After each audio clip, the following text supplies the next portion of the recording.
نحمده ونصلي ونسلم على رسوله الكريم أما بعد فأعوذ بالله من الشيطان الرجيم بسم الله الرحمن الرحيم ما كان محمد أبا أحد من رجالكم ولكن رسول الله وخاتم النبيين وكان الله بكل شيء عليما وروي عن رسول الله صلى الله عليه وآله وسلم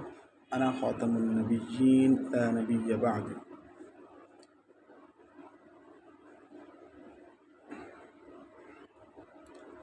معزز سامعین کرام، ہم سب کو اللہ تبارک و تعالیٰ کا لاکھ لاکھ شکر ادا کرنا چاہیے کہ اللہ تعالیٰ نے ہمیں ایمان والے گھر میں پیدا فرمایا، ایمان کی دولت سے نوازا، اور کم و بیش 1.25 لاکھ انبیاء اکرام علیہم السلام میں سے سب سے افضل سید الانبیاء، تاجدار دو جہاں، سرکار دو عالم صلی اللہ علیہ وآلہ وسلم کی امت میں پیدا فرمایا اور آپ صلی اللہ علیہ وآلہ وسلم کا امتی بنایا۔ ایک مسلمان اور ایک امتی ہونے کے خاطر اور اس کے ناطے نبی کریم صلی اللہ علیہ وسلم کے صحابہ کرام، آپ کے تابعین، تبع تابعین اور اب تک ہر مسلمان جو آپ صلی اللہ علیہ وسلم سے محبت اور عشق کی خاطر اپنی جان تک قربان کرنے کو تیار رہتا ہے۔ چاہے جائے کہ آپ کی ناموس پر کوئی حرف آئے، کوئی اس پر انگلی اٹھائے، کوئی اس کو پر حملہ کرنا چاہے تو وہ کیسے برداشت کر سکتا ہے۔ اسی سلسلے میں ایک بہت تاریخی اور اہم دن تقریباً 1974 میں 7 ستمبر کے دن پیش آیا اور ایک بہت عظیم قانون اور آئین پاس ہوا جو پاکستان کے آئین میں شامل کیا گیا، جس کا خلاصہ یہ ہے کہ جو بھی نعوذ باللہ نبی کریم صلی اللہ علیہ وآلہ وسلم کے بعد نبوت کا اقرار کرے اور نبوت کو مانے کہ آپ کے بعد بھی کوئی نبی ہو سکتا ہے، تو وہ شخص غیر مسلم ہے، کافر ہے، دار اسلام سے خارج ہے اور وہ قادیانی قرار دیا گیا۔ آپ جانتے ہیں کہ تقریباً 1 صدی پہلے ایک ملعون شخص مرزا غلام احمد قادیانی نے نعوذ باللہ نبوت کا دعویٰ کیا اور اس کے بہت سے مریدین بنے۔ تو حدیث مبارکہ سے بھی ثابت ہوتا ہے کہ قیامت تک جو ہے بڑے بڑے دجالون کذابون، یعنی بڑے بڑے دجال، دھوکہ اور فریب دینے والے اور جھوٹے من گھڑت جو ہے نبی پیدا ہوں گے، یعنی وہ اپنے آپ کو نبی مانتے ہوں گے۔ حدیث میں بھی یہ بات آتی ہے، لیکن اس سے حفاظت کرنا اور اس سے اپنے آپ کو، اپنی نسل کو بچانا، یہ ہمیشہ سے مسلمانوں کا اپنا فریضہ سمجھا ہے اور اس کے خلاف ایکشن لینے اور تحریک چلانے کو اپنا ایمان کا حصہ سمجھا ہے۔ چنانچہ اسی کے نتیجے میں 1974 کے دن یہ عظیم آئین پاس ہوا تھا، جس میں علماء کرام، اس وقت کے حکام کا بہت بڑا دخل ہے۔ اللہ تعالیٰ ان کو جزائے خیر عطا فرمائے۔ اور آج پاکستان میں قادیانی کمیونٹی غیر مسلم، اسلام سے خارج شمار کی جاتی ہے، لیکن اس کے باوجود یہ بات سمجھنے اور یاد رکھنے کی ضرورت ہے کہ یہ لوگ باوجود اسلام سے خارج قرار دیے جانے کے اپنی سرگرمیاں ختم نہیں کر رہے ہیں، اپنی سرگرمیاں جاری رکھتے ہیں۔ لوگ اس بات کی کوشش کرتے ہیں کہ لوگوں کو کسی نہ کسی طریقے سے اپنے جھانسے میں پھنسا لیں اور نعوذ باللہ ان کو بھی اسلام سے خارج کر دیں اور وہ بھی غیر مسلم بن جائیں۔ تو مجھے اور آپ کو، ہم سب کو اپنی اور اپنی اولاد کی فکر کرنی، اس کے لیے ایک جذبہ پیدا کرنا ہے کہ کس طرح سے اپنے ایمان کی حفاظت کرنی ہے، جسے نبی کریم صلی اللہ علیہ وسلم کے زمانے سے ہی جو ملعون کافروں اور مدعی نبوت والے لوگ پیدا ہوئے تھے، ان سب کی سرکوبی کی صحابہ کرام رضوان اللہ علیہم اجمعین اور تابعین میں سے بڑے بڑے کبار نے، جیسا کہ مشہور اس وقت کے اسود عنسی اور مسیلمہ کذاب جیسے بڑے بڑے ملعون پیدا ہوئے جنہوں نے نبوت کا دعویٰ کیا۔ ایک مشہور تابعی ہیں حضرت ابو مسلم خولانی رحمۃ اللہ علیہ،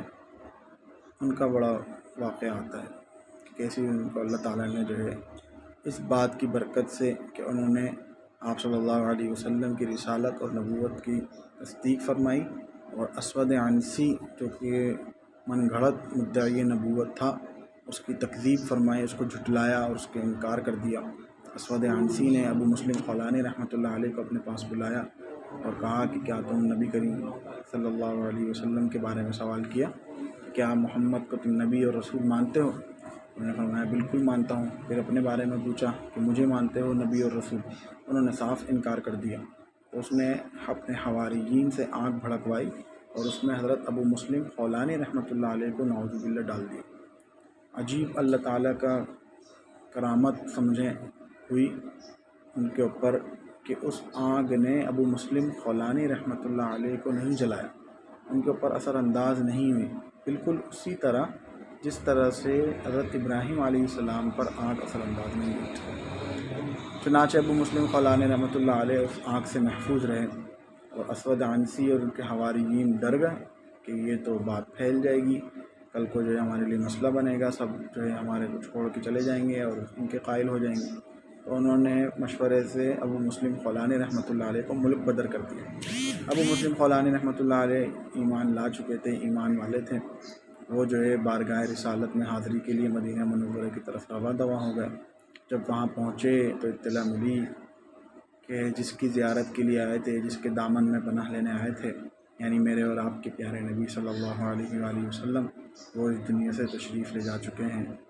اور دنیا سے پردہ فرما چکے ہیں۔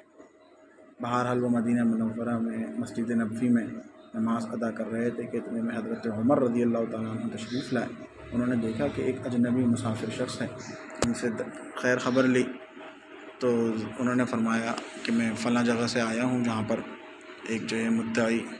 نبوت نے جھوٹا دعویٰ کیا ہے۔ پوچھا وہاں پر ہمارے ایک بھائی کے ساتھ اس نے اس طرح کیا تھا کہ آپ ان کے بارے میں کچھ جانتے ہیں؟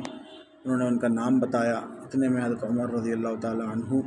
سمجھ گئے اور ان کی فراست سے اللہ تعالیٰ نے انہیں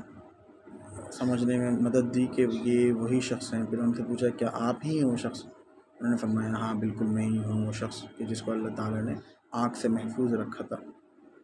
انہوں نے ان کو گلے لگایا اور اللہ تعالیٰ کا شکر ادا کیا کہ مجھے مرنے سے پہلے اس شخص سے ملوا دیا جس کے ساتھ اللہ تعالیٰ نے وہی معاملہ فرمایا جو حضرت ابراہیم علیہ السلام کے ساتھ کیا۔ دیکھنے کی بات اور سمجھنے اور سوچنے کی بات یہ ہے کہ یہ کس عمل کی برکت سے یہ نبی کریم صلی اللہ علیہ وسلم کی ناموس کی حفاظت کے لیے تھا، ان کی عزت، ان کی ناموس، ان کے خاتم النبیین ہونے کو ماننے اور اس کی حفاظت کے کام کی برکت سے ہوا۔ یہ تحریک اس وقت سے چلی آ رہی ہے اور آج تک جو ہے جو بھی اس طرح کا سر اٹھاتا ہے اس کا سر قلم کر دیا جاتا ہے، اس کو جہنم واصل کر دیا جاتا ہے الحمدللہ۔ اور اس پر مسلمان ہمیشہ اپنے استعداد اور مستعد ہو کر ہمیشہ تیار رہیں گے انشاءاللہ تعالی، اور اپنی اور اپنے بچوں کی، اپنے نوجوانوں کی اس کی حفاظت فرمائیں۔ اتنا بڑا عمل ہے۔ اس کی ایک اور مثال ملتی ہے کہ بعد میں جب مسیلمہ کذاب نے نعوذ باللہ نبوت کا دعویٰ کیا تو حضرت ابو بکر رضی اللہ تعالیٰ عنہ کے دور خلافت میں انہوں نے سب سے پہلے اس کی سرکوبی کی اور اس کے لیے بڑی صحابہ کرام کی ایک جماعت کو بھیجا۔ اب یہاں حکمت اور سمجھنے کی بات یہ ہے، بڑی نقطے کی بات وہ یہ کہ آپ دیکھتے ہیں کہ تقریباً 23 سالہ دور نبوت ہے جس میں کم و بیش 259،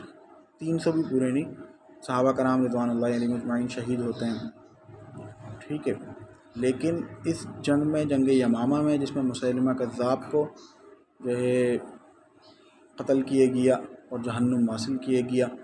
اس کے اندر 1200 صحابہ کرام رضوان اللہ علیہم اجمعین شہادت سے سرفراز ہوئے، جس میں سے 700 حفاظ اور علماء تھے جنہوں نے اپنے جان کا نذرانہ کس کام کے لیے دیا کہ وہ صرف اور صرف خالص نبی کریم صلی اللہ علیہ وسلم کی ناموس، ان کی عزت اور خاتم النبیین ہونے کی حفاظت کی خاطر دیا تھا۔ اتنی بڑی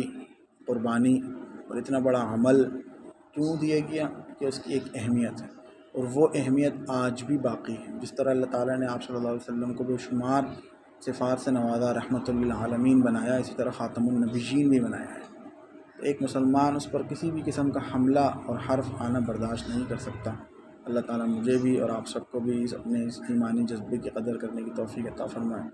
اور اپنے ایمان کی حفاظت کرنے کی توفیق نصیب فرمائے۔ وآخر دعوانا الحمدللہ رب العالمین۔